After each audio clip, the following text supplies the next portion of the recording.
close your eyes for just a second, will you?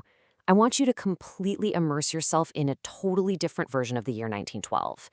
Just imagine the dazzling harbor lights of New York City reflecting off the dark, freezing water. You can hear the absolutely deafening cheers of a massive crowd echoing across the docks, right? The chandeliers inside the grandest, most luxurious ship ever built are still glowing brilliantly. First-class passengers are proudly stepping onto American soil, kind of adjusting their coats in that cool night air. The band is still playing, so let's dive into this explainer, because today we're exploring an alternate history that literally rewrites the entire 20th century. So what if the Titanic actually reached New York? It's a wildly fascinating thought experiment, isn't it? I mean, we all know this ship as the single most famous symbol of tragedy in modern history. But what if that disaster was just completely erased?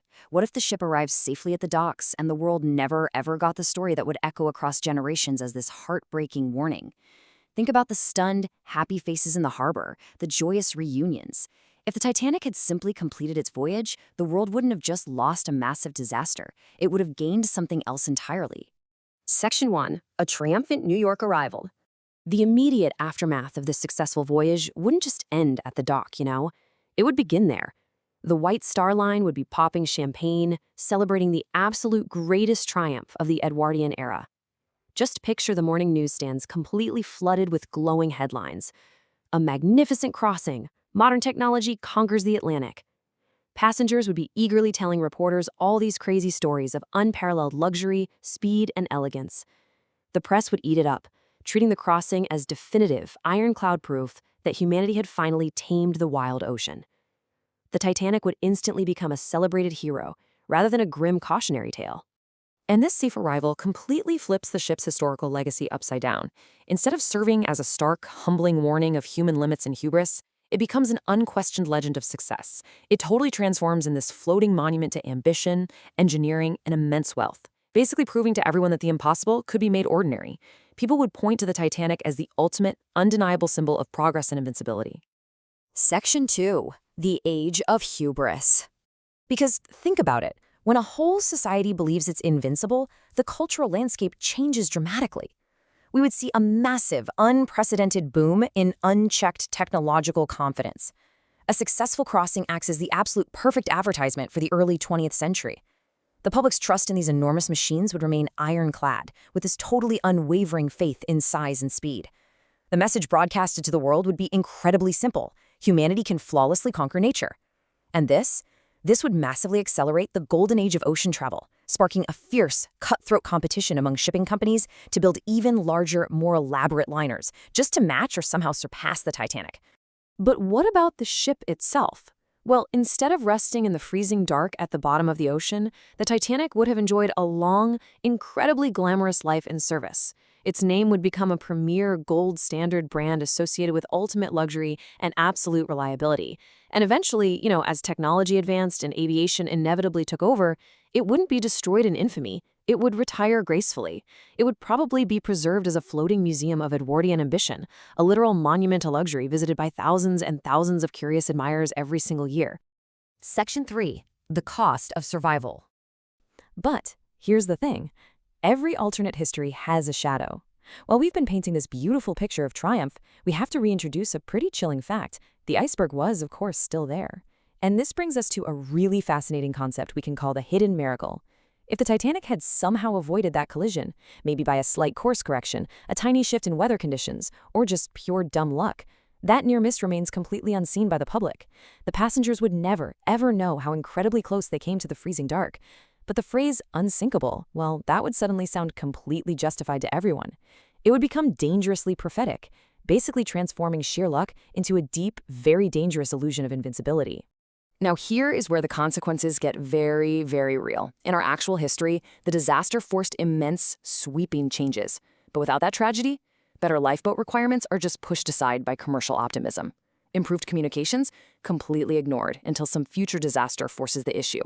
Crucial international safety standards are totally weakened by an over-reliance on engineering.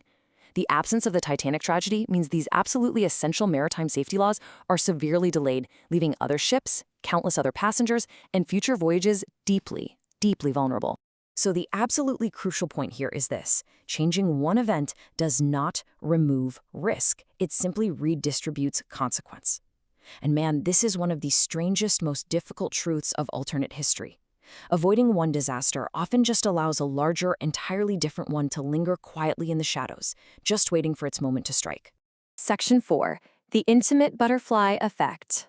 Let's shift our focus away from global safety laws for a second and bring it back down to the human level, because history is, at its core, deeply personal. I just want to pause completely on this one number. 1,500. That is the number of lives saved in this alternate timeline.